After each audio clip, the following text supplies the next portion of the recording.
are human being. Okay, as per chat gpt we are human being. Whatever we are doing is nothing wrong, বুঝছেন? মানে chat জিপিটির কাছে যদি কোনো সোর পায় যে আমি চুরি করে আসছি কি করুন, চ্যাট জিপিটি বলবে first of all take a deep breath, you are not alone, there are many people who are doing the same thing, let's make a plan for next 7 days. এই হচ্ছে চ্যাট জিপিটি।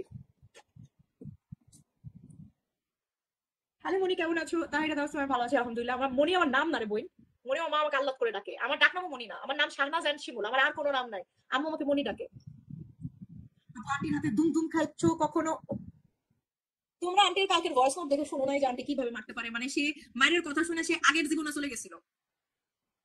শোনো, তার মায়ের এমন মায়ের, সে আমাকে মারতো, ওকে, কিলি মারতো, চট থাপ্পড় সে পছন্দ করতো না, চট থাপ্পড় ফর বিগিনার্স, এটা মনে হয় তার কথা, তার পছন্দ কিলানো, কল্লি দেওয়া। তো সে কিল দিতে দিতে এখন যে বাসায় আছে না, কনাটির বাসা, মানে আমার যে খালাটার বাসায় আছে, মানে যে আমার চাচিও হয়, ওই খালা আমার সাথেই থাকছে, মানে আমাদের সাথে থেকে উনি বড় হয়েছে, মানে উনি ক্লাস 5 থেকে, উনি যখন ক্লাস 5 এ পড়ে, আমার বয়স তখন মনে হয় 1 বছর সামথিং, বা জন্ম নিছি মাত্র, উনি যখন ক্লাস 5 এ পড়ে তখন থেকে উনি আমাদের সাথে থাকে।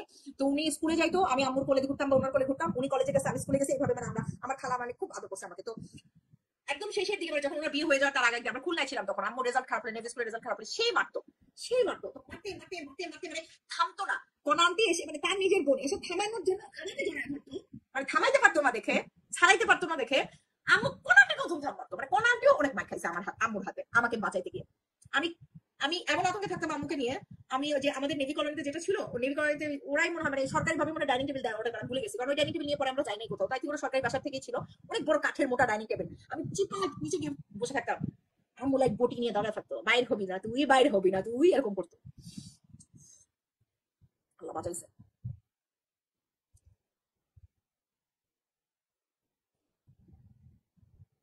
চট থাপ্পড় গায়ে লাগবে না, কিল ঘুষি লাগবে, ওনারা মনে করতো। হ্যাঁ, আর চোখ, আমি এখন একটা সত্যি কথা বলি, মানে আমার মার সম্মান জলে গেছে। কেন চলে গেছে জানো? আমি মানে আমি তখন আমার মায়ের যখন খাইছি না, আমি সেদিন থেকে জানতাম যে আমার গায়ে শক্তি বেশি।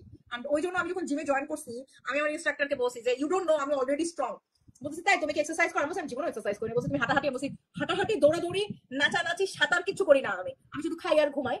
তো বলছি তাহলে কি এক্সারসাইজ করছো? আমি বলছি আমার মা আমাকে অনেক পারতো, আমার ব্যথা সহ্য করার ক্ষমতা আছে, তুমি আমাকে যত কঠিন এক্সারসাইজ দাও আই ক্যান ডু ইট। এখানে সত্যি কথা বলি, আমার মায়ের গায়ে লাগে না। আমি যখন আমার কিলো মারতো এখানে বা এখানে, এইসব জায়গাতেই তো কিল মারে, আর তো কোথাও কিল মারা যায় না। তো এইসব জায়গায় যখন কিল মারতো না, আমার খুব ব্যথা লাগতো, মানে মাংস ওখানে মনে হতো জমাট বেঁধে গেছে, এরকম শক্ত হয়ে যেত।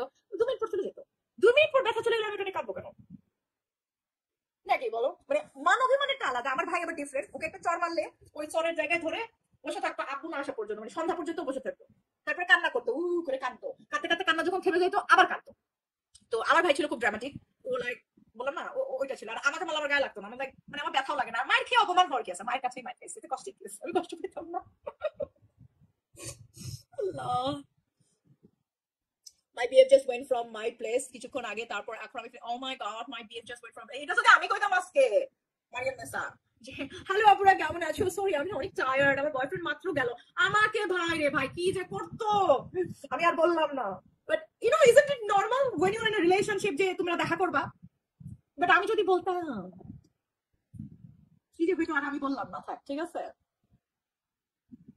একদিন আমি উষ্টা খেয়ে ভাতের, সরি, একদিন আমি উষ্টা খেয়ে ভাতের প্লেট নিয়ে পড়ছিলাম, আম্মা পরে ধরে এমন মারছিল, আমি যে ব্যথা পাইছি খবর নাই, বললাম আই ডোন্ট নো, ওই সময় ওইটা আমাদের মার লাগছে, আমরা কষ্টও পাইছি। আমি ডায়েরি লিখতাম, আমি ডায়েরিতে লিখতাম আমার মা আমার আপন না, আমার মা আমাকে ভালোবাসা লাগছে, বাট ওটা না, ওই ট্রমাটা, ওইটাকে আমার কখনো ট্রমা মনে হয় নাই। আমি যত বড় হয়েছি ওইটাকে আমার ট্রমা মনে হয় না, যে আমার মা আমাকে মেয়েরা আমাকে ট্রমা দিয়ে দিছে লাইফে, বা যেটা করছে ভুল করছে, ঠিক আছে তখন মনে হয়েছে, কিন্তু কখনো মানে সাহস তো পাইতামই না তখন কখনো মুখ খোলার। বাট যখন বড় হয়েছি তখনও আই জাস্টিফাইড ইট, যে ওকে আমার মায়ের দরকার ছিল, আমার মায়ের দরকার ছিল, এটা আমার মাও জানে। আর আমার মা আমার ছোট ভাই আমার হাত থেকে বাঁচাতো আমার দাদির বেলনের বাড়ি, আমার দাদি বাড়ি। আমি অন্যদিকে নিলাম না কথাটা, বাট আন্টি কি মানে মানে বেলনটাই থাকা, আমি আর গেলাম না ওইদিকে। বাট হ্যাঁ, আমাদের বাঁচাতে এসে আমাদের মার খাই, সবাই খাইছে। আমার আম্মা আমাকে মারলে আব্বার কাছে বিচার দিতাম, বলতাম তোমার বউ আমাকে মারছে, আব্বাও গিয়ে বিচার করতো। হ্যাঁ, এটা আমি করতাম। আমি যখন চিটাগাং এ ছিলাম, বাই দ্য ওয়ে আমি অনেক ছোটবেলায় কথা বলা শিখছি, মানে অনেক কম বয়সে কথা বলা শিখছি। আর আমার ভাই একটু লেট করে কথা বলা শিখছে, আমাদের দুজন দুরকম। তো আমি ছোট থেকেই পড়ো বলবো। তো আমি মনে হয় তখন নার্সারিতে পড়ি, লিটারালি নার্সারিতে পড়ি, নেভি স্কুলে, মানে চিটাগাং আমি নার্সারির টিকিতে বসে গেছি। তো আম্মু যখন আমাকে মারতো, আমি নাকি আমি মুখ ফুলে বসে থাকতাম, কারণ আমি অনেক গুলু মুলু মরু ছিলাম, অনেক মোটা, কেউ আমাকে কোলে নিতে চাইতো না, টাইপের মোটা, মানে আমার খালা ফুপুরাই নিতে চাইতো না কেউ। তো আব্বু আসলে আব্বুকে বলতাম তোমার বউ আমাকে এখানে মারছে, তোমার বউ আমাকে ওইখানে মারছে। তোমরা জানো ক্লাস নার্সারিতে কেজিতে থাকতে আমার আম্মু ধরা খাইছিল আমার আব্বুর কাছে আমার জন্য, মানে আমার আম্মুর একটা গোপন জিনিস ধরা পড়ে গেছে। শুনতে চাও তোমরা গল্পটা? মানে আমি ফাঁস করে দিছি আম্মুর গোপন কথা, যেটা আমি নিজের চোখে দেখছি। বলতে শুনতে চাও তোমরা? লিটারালি আমি আম্মুকে এক্সপোজ করে দিছি। আই থিঙ্ক তারপর থেকে মাইন্ডটা বেশি পড়ছে আমার উপরে। আস্তে মাত্র কিল্লা কি জোরে, নাজিয়া জাহান কি কো তুমি? আমার আম্মু স্কেল, কাঠের স্কেল, পাখার ডাটি সব ভাঙছে। বেলুন খালি ভাঙা যায় না তাই বেলুন একবার পিড়ি দিয়ে আমাকে ঢিল মারছে। Can you imagine? পিড়ি দিয়ে ঢিল মারছে, আমি সরে গেছি। আমি পিড়ি ঢিল খামো, আমার ঠেকা পড়ছে। গুতাম খাইছে তার ফ্রিজে, পিছে ছিল ফ্রিজ, ফ্রিজে এতটুকু গর্ত হয়ে গেছে। আমি আবার বাইক খাইছি। তুই সরলি কেন? আমার ফ্রিজ গুতা বেঁকে গেল। এখন কথা হচ্ছে আম্মুকে আমি এখন বলি যে যদি না সরতাম তোমার মেয়ের মুখ বেঁকে যাইতো, একটা বিয়েও হইতো না। তখন কি করতা? ইয়া ছিল অনেক। পরে আমার আম্মু মারতো, আমার দাদি মার খাইছে কারণ আমার জন্য হারে বেচারি। ইস, সত্যির রহস্য আম্মুর হাতের মায়ের চর থাপ্পড় একদম। এই জন্য আমি জিমে গিয়ে এক্সেসিভ ওয়ার্কআউট করলেও প্রবলেম হয় না। আপু আমি জীবনে এত শান্ত লক্ষ্মী বাচ্চা ছিলাম যে জীবনেও মানেনি আমাকে ছোটবেলায় পড়াশোনা থেকে জোর করে উঠাতো, এত পড়তাম। সো নাজিয়া জাহান তোমরাই সেই বাচ্চা কাচ্চা রাইট, যাদের দেখে ফ্যামিলি লোকজন বলতো ওর পা ধোয়া পানি খা। তোমরা এখন কোথাকার দেশের প্রধানমন্ত্রী আমরা বলো? তোমাদের পানি খাইতেই বলছে আমাদের বাবা মা। তোমরা কোন দেশের প্রধানমন্ত্রী আমি জানতে চাই। তোমরা কত কোটি টাকার মালিক, তোমরা কয়শো কোটি টাকার মালিক। তোমরা পড়ছো পড়ছো পড়ছো, ঈদের দিনও পড়ছো, ঈদের দিন পড়ছো ভালো করছো। ঈদের দিন তোমরা জানলা খুলে পড়ালেখা করছো আমাদের দেখানোর জন্য। আমরা ছোট ছোট পোলাপান সুন্দর সুন্দর জামা পরে সালামির জন্য বের হই যখন, আর তখন তোমাদের মতো পোলাপান কিছু জানালা খুলে পড়তো। আর তোমাদের জন্য আমার বাবা মা আমাদের সারা জীবন বলতো পা ধোয়া পানি খাও, পা ধোয়া পানি খাও, ওর পা ধোয়া পানি খাও, এটা পা ধোয়া পানি খাও। I was like, পা ধোয়া পানি কেন খাবো? কি পা দিয়া পড়তো? ওর ব্রেন ধোয়া পানি খেলেও চলতো। এই নাজিয়া জাহানদের মতো মানুষজনকে জন্যই আমরা শুনতাম পা ধোয়া পানি। আমরাই তো শুনতে চাই শুনতে চাই। আম্মুদের লজিক এমন কেন বুঝি না, কি জানি। আম্মু হলে বোঝা যাবে, দুরুম দুরুম ছেলে মেয়েদের পেটার পরে বোঝা যাবে যে লজিকটা কি। আমার মা আমার আপন না ফ্রম শাহানা শিমুল ডায়েরি। ও আমার মা আমার অনেক বড় শত্রু ছিল, সে আমার সবকিছুর প্রতি বাধা হয়ে দাঁড়াইতো। একজন লিসা আসতে পণ্ডিত, এই পণ্ডিতদের জন্যই তো, এই পণ্ডিতদের জন্য আমরা পা ধোয়া পানি খাওয়ার কথা শুনতাম। ঈদের দিন পড়বে, হ্যাঁ ছুটির মধ্যে পড়বে, নানির বাড়ি গেছে পড়বে, যেখানে যাবে বইটি সাথে নিয়ে যাবে। কেন বই এত বই সাথে নিয়ে যাস কেন? বল তোরা কোন দেশের প্রেসিডেন্ট আছে? আচ্ছা আম্মুর একটা জিনিস ফাঁস হয়েছে, সেটা বলি। কুকীর্তি বলা যাবে না, কুকীর্তি sound so bad, she is my মম।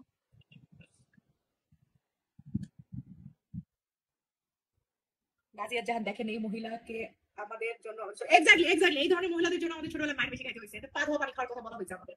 আচ্ছা মজার কথা বলে, আমার আম্মা কি করছে, আমার আম্মা সব কথা আব্বুকে বলতো না, সে কিছু কিছু কথা গোপন করতো। বলতেছি দাঁড়াও, এটা একটু গোপন কথা। মানে আমার মা সবসময় আব্বুকে বলতো না, তো সে কিছু কিছু কথা গোপন করতো। এবং এটা তো আমি জানতাম না গোপন কথা, কারণ আমি অনেক ছোট ছিলাম। আমি তো ইনোসেন্ট বেবি হয়ে সব ফাঁস করে দিছি। আমি তো ষড়যন্ত্র ফাঁস করি নাই। বাট কে জানতো? আম্মুর বোন, আম্মুর দেবর, এরা জানতো। ঠিক আছে, আমরা জানতাম, আমার বাবা জানতো না। কিন্তু আম্মুর বোন, আম্মুর দেবর চিটাগাঙে যেখানে থাকতো তারা জানতো। একদিন আব্বু আসছে স্কুল থেকে, আমি আব্বুর কোলে উঠছি। আব্বুর কোলে বলতেছি আব্বু জানো? বলছি কি? আমি বলছি আজকে আন্টিকে সাপে কামড় দিছে। আব্বা বলতেছে আন্টিকে সাপে কামড় দিছে? আমি বলছি হ্যাঁ আন্টিকে সাপে কামড় দিছে। বলছি কোন আন্টিকে সাপে কামড় দিছে? আমি বলতেছি আন্টি নাচছে, তারপর আন্টিকে সাপে কামড় দিছে। আব্বু বলে কোন আন্টি নাচার পরে সাপে কামড় দিছে? আব্বু তখন জিজ্ঞাসা করে তোমরা কি ওই যে বড় ওখানে যে সিনেমা হয় এরকম ওইটা দেখতে গেছিলা? আমি বলছি ওইখানে আন্টিকে সাপে কামড় দিছে, নায়িকাকে সাপে কামড় দিছে। আমি আব্বুর কোলে উঠে বলে দিছি আন্টিকে সাপে কামড় দিছে। আমার আম্মু সেদিন বলে নাই যে আব্বু অফিস করে আসছে, আম্মু বলেও নাই যে আম্মু তার বোন আর দেবরদের নিয়ে গেছিল সিনেমা দেখতে। ঠিক আছে, ওখানে কিছু চ্যাংরা প্যাংরা পোলা পাইন, মানে পোলা মাইয়া ছিল। আমার আম্মু তখন চ্যাংরা প্যাংরাই ছিল। সো এরা সিনেমা দেখতে যাইতো বুঝছো আমাকে নিয়ে। এবং আমাকে নাকি আমার মা বলছে তোমার আব্বুকে বলবা না, ঠিক আছে? আমরা যে গেছি সিনেমা দেখতে, তোমার আব্বুকে বলবা না। বলছি আচ্ছা। এবার আব্বু যখন আসছে আমি সুন্দর মতো কোলে উঠে বলে দিছি আন্টিরা সাপে কামড় দিছে।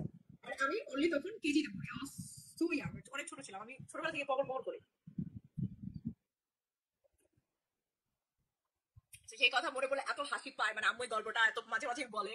ঠিক আছে, বলে যে তুমি যে আমার ধারাটা খাওয়াই দিছিলা তোমার আব্বুর কাছে। বাট আমার আব্বু ডিফারেন্ট টাইপের মানুষ ছিল। আমার আব্বু like he was the proper gentleman. Like একটা ছেলেকে তোমরা যেভাবে মানে মনে করো আমরা একটা মেয়েরা যেমন আমরা স্বামী হিসেবে যেমন ছেলে চাই না, যেমন চাও, আমার বাবা তেমন ছিল। সো মানে he was so gentle, so polite. আম্মুকে কিছু বলা সাহস তার হইতো না মেবি, তাই তো সারা জীবন দেখে আসছিলাম।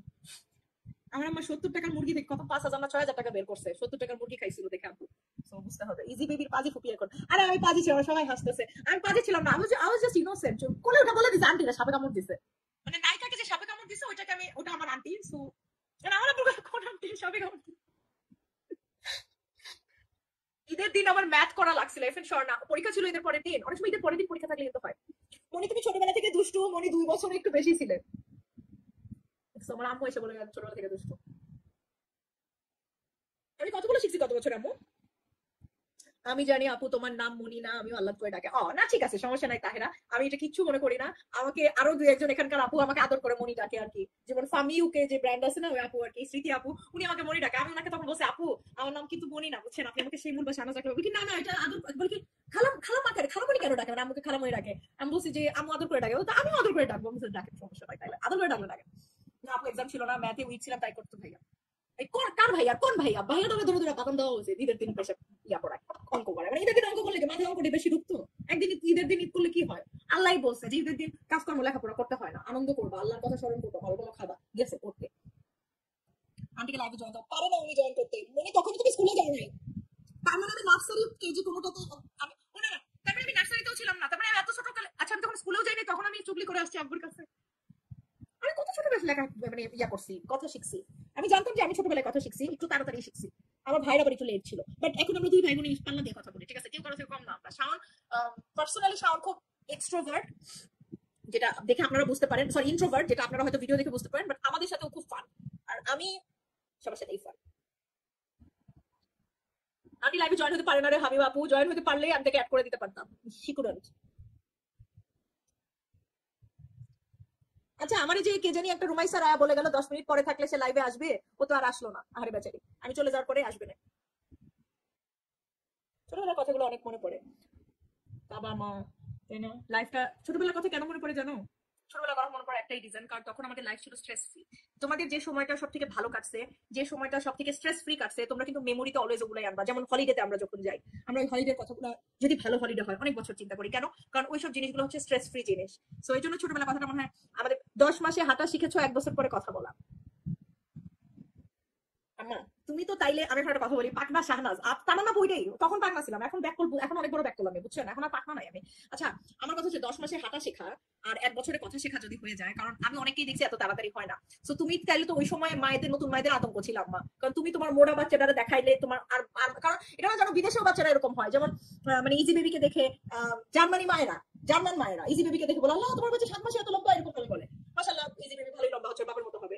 তো আমি বলি তাজরিনকে, কেন তাজরিন এই মানে জার্মানির আম্মা মায়েরাও কি এরকম কনসার্ন থাকে, কার বাচ্চা মোড়া, কার বাচ্চা হাতে, কার বাচ্চা লম্বা? বলি কি হ্যাঁ, কোথায় তো দেখতেছি। তো আমার আম্মা তো তাহলে ওই সময় নতুন মায়েদের আতঙ্ক ছিল, নিজের মোড়া মেয়েটারে নিয়ে ঘুরে বেড়াইতে, বলতো দেখো আমার মেয়ে কত তাড়াতাড়ি সবকিছু শিখছে। Cousin, আমি আরেকটু লাইফ কেটে দিছিলাম, বাট না, আমি যেটা করছি আমি আর ইয়া করি নাই, কি বলে,